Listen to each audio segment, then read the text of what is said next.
SC समाज SC मोर्चा के अध्यक्ष सुब्रत हलदार जी से निवेदन है, कृपया मंच पे आए। मथुरापुर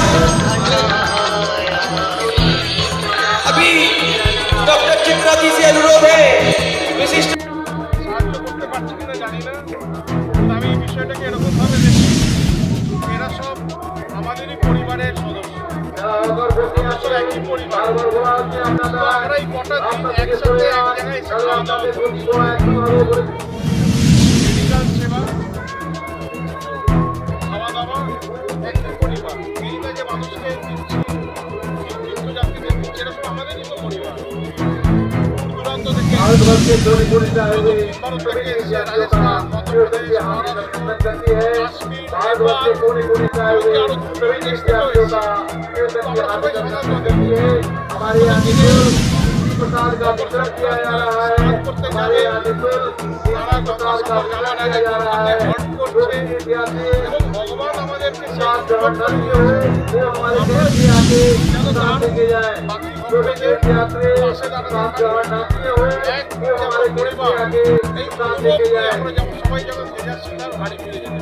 আগের থেকে কি মনে করছি তীর্থযাত্রীর সংখ্যা আগে বেড়েছে এবারে? আগের থেকে অল্প বেড়েছে, কারণ যে ব্যাপকভাবে সারা ভারতবর্ষে নরেন্দ্র মোদী সরকার করেছে, তার ফলে অল্প হলেও বেড়েছে।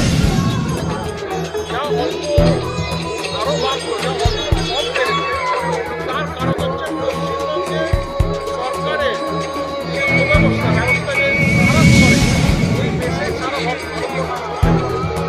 আজকে মিডিয়াতে সাধুদের বেড়েছে, এটা মিডিয়া সোশ্যাল মিডিয়াতে এর আগে সিপিএমের আমলে আমরা দেখেছি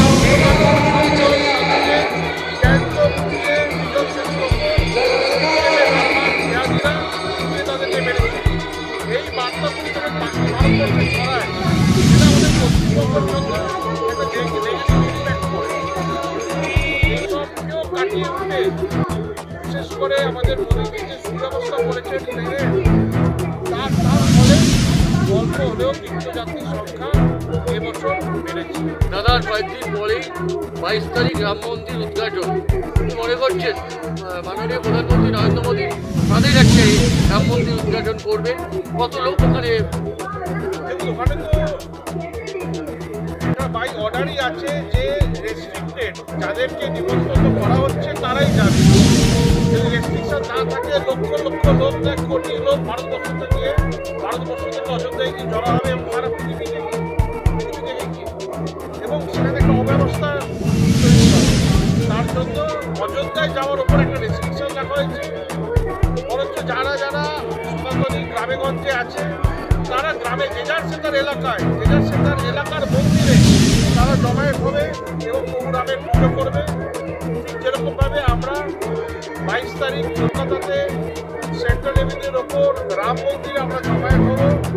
আমরা সেখানে কলকাতার যারা আছি তারা সেখানে এই যে ভব্য রাম মন্দির অযোধ্যাতে উদ্ঘাটন হবে তার আমরা আনন্দ করবো, আমরা পুজো করবো আমাদের কলকাতার রাম মন্দির। ঠিক সেরকমভাবে গ্রামগঞ্জে, টাউনে, মহকুমাতে সেখানকার সাধারণ হিন্দুরা তারা সেখানকার স্থানীয় মন্দিরে গিয়ে তারা তাদের ভক্তি প্রকাশ করবে এবং শক্তি প্রকাশ করবে। দাদা, আগামী 22 তারিখ উপলক্ষে প্রধানমন্ত্রী বলেছে দীপ জ্বালাতে, রামের দীপ দীপাবলি পালন করতে, এটাতে তুমি মানুষের কথা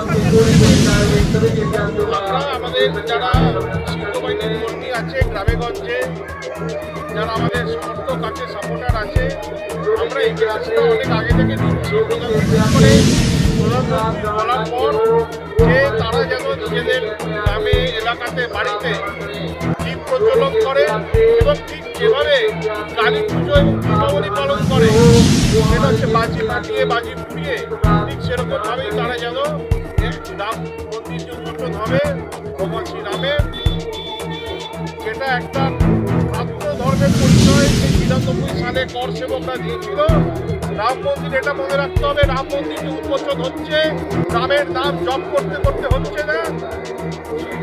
বহু সংখ্যক কর সেবকরা, সনাতনী হিন্দুরা নিজেদের জীবন, নিজেদের ক্যারিয়ার, নিজেদের পরিবারের বলিদান দেওয়ার পরেই, এই যুদ্ধ 500 বছর ধরে চালিয়ে যাওয়ার পরেই আজকে আমাদের রাম মন্দির সফল হয়েছে। রামের নাম জপ করতে করতে শুধুমাত্র হয়নি, তাই জন্যই এই কথা মনে রেখে আমাদের গ্রামগঞ্জে যেন ছেলেমেয়েরা এই কথা যেন মনে রাখে এবং সেই কথা মনে ধারণ করে তারা যেন প্রভু রামের পুজো করে। রামের পুজো শুধু রাম নাম জপ করতে হবে না, রাম সে বড়া রাম কা নাম, पर राम के नाम से भी बड़ा राम का काम, রামের কাজ করতে হবে। এই সূচনায়, এই বার্তায় আপনাদের মাধ্যমে আমি সারা বাংলার সনাতনীদের দিতে চাই। কত লোককে আপনারা কম্বল বিতরণ করবেন? এবং প্রত্যেক দিন আমাদের কম্বলের একটা টার্গেট আছে, খুব কম টার্গেট, কেননা আমি অলরেডি গ্রামেগঞ্জে এবছর প্রায় 3,500 কম্বল বিতরণ করে ফেলেছি। এখান থেকে প্রত্যেক দিন আমরা 100 করে কম্বল বিতরণ করব। আমাদের টার্গেট 3,500 থেকে 4,000 লোককে দুধ খাওয়াবো এবং প্রায় 1000 লোককে আমরা মিল মানে রাতের খাবার আমরা দেবো। আর মেডিকেল সেবা চলছে, গতকাল প্রায় 800-900 লোক এই মেডিকেল সেবা পেয়েছে, অনেক রক্ত ট্রিটমেন্ট চলেছে এবং আজকেও সেই মেডিকেল সেবা চলছে। দেখা যাক কি হয়। না, গতকাল সুজিত বসু ও তাপস সাহেবের ইডি হানা দিয়েছে, কি বলবেন এটা নিয়ে? যেমন ইডি হানা দিতে দিতে হাঁপিয়ে যাবে তৃণমূলের সবাই চোখ। ইডি আমি জানি না কত লোকের বাড়িতে হানা দেবে, আমি এর নিয়ম কানুনও জানি না। আমার মোটা বুদ্ধি, আমি যদি আমার যদি অ্যাডভাইস হয়, তৃণমূলের পার্টি অফিসে যখন তৃণমূলের বৈঠক হবে সেখানে গিয়ে আগে সব কটাকে তুলে নিয়ে যাবে, তারপর সবাই বাড়ি গিয়ে হাঁটা দিলে সব শান্তিপূর্ণ হবে। দাদা, সুজিত বসু আজকে বলেছে যদি ওনাকে চোর প্রমাণ করতে পারে তিনি পদত্যাগ করবেন। পদত্যাগ করবেন স্বয়ং মুখ্যমন্ত্রীর সামনে দাঁড়িয়ে। ও সবাই বলে, অভিষেক বন্দ্যোপাধ্যায় বলেছিল শুভেন্দু অধিকারী জিতে গেলে আমি বাংলা ছেড়ে চলে যাবো, গেছে কি? এদের কথার কোনো দাম আছে? সব চোর ছেচোর হাতগুলো। থ্যাংক ইউ দাদা। सभी माताओं से अनुरोध है, आप लोग बैठे रहे, गरम गरम दूध प्रसाद आपके पास चला जाएगा। हमारे बंधुओं, भाई बड़े बुजुर्गों से अनुरोध है कि लाइन लगाएं।